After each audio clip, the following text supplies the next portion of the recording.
We're about to watch the Odyssey in the theaters, and we'll let you know what we think afterwards.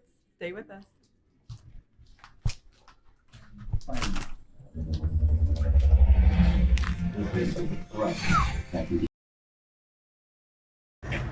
I read the Odyssey on the New York subway in the year 2000, and it's one of the most gripping books ever. And one of the things that I think about it is this was written over 2,000 years ago, so there must have been hundreds of thousands of adaptations of it. If you think about every play or any time somebody sang the story, that is hundreds of thousands of adaptations, which means that whatever adaptation you do today has to be of its time, and it has to reflect the moment, because you're not going to come up with anything new that hasn't been done hundreds of thousands of times before. And I think this movie really nailed our times today. Of course, it's a universal story. You have this man who loves his wife and his child so much, and he must leave. In the adaptation, he leaves against his will, and here's where it starts to become a story for today, because it's all about greed. The war wasn't even really a noble war, so we're looking at how we're thinking about things today. But then we have his very faithful, incredible wife, and Hathaway, Penelope, and his amazing son. And all three of these people, Matt Damond, Tom Holland, and Anne Hathaway, embody them beautifully, are just trying to come back together. They're good people, good complicated people in a messy, complicated world. And I loved the fact that in this story, Zendaya, Athena, is also wounded and hurt.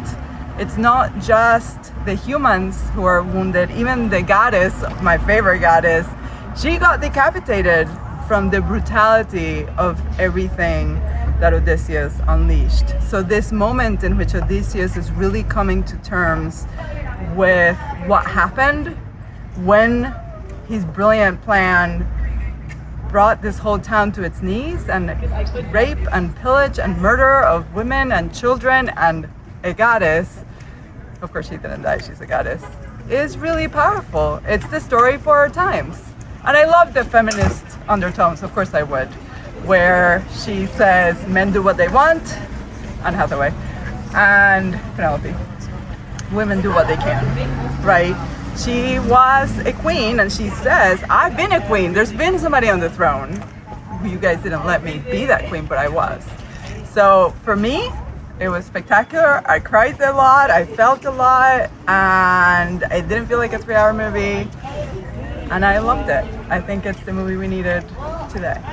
I thought the Odyssey was very good.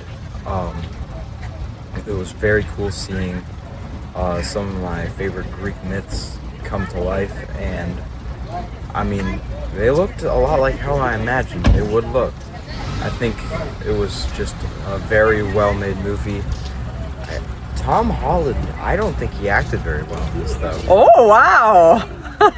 Hot take. Why? Like his performance. I don't know. It just felt.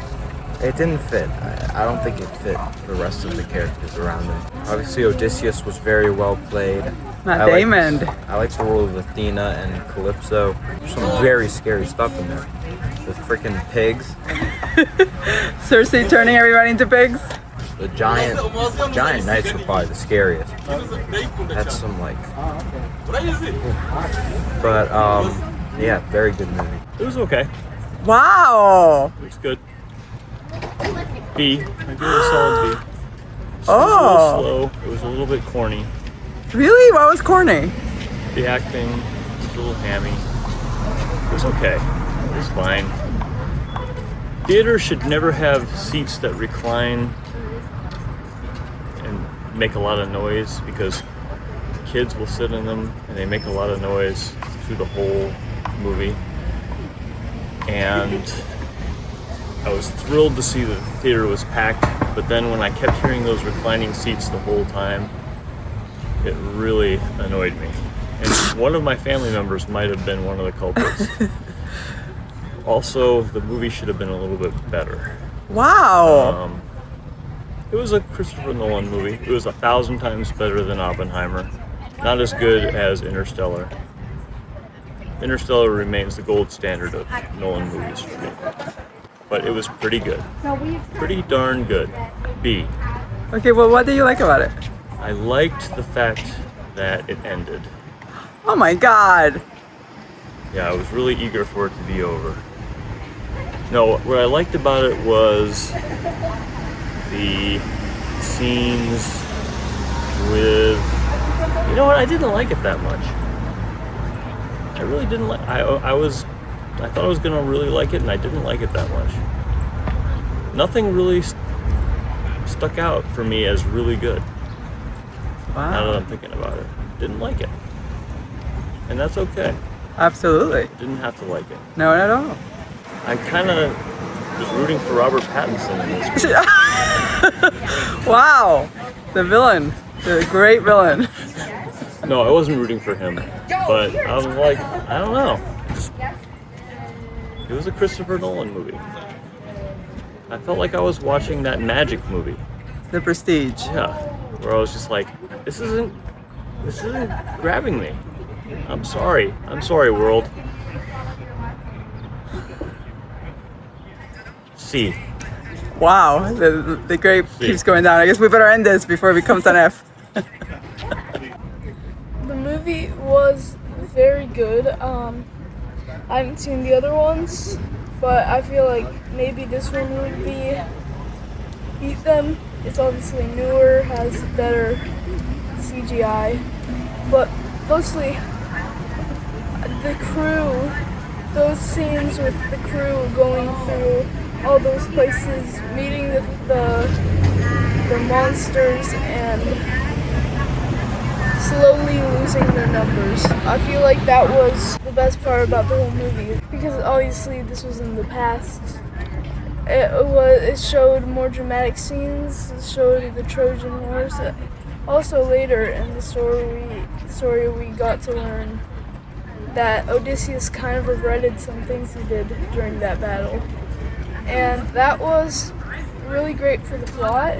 And this movie was very, very long, but I feel like it's the first 3-hour movie I've watched in a while that I actually like.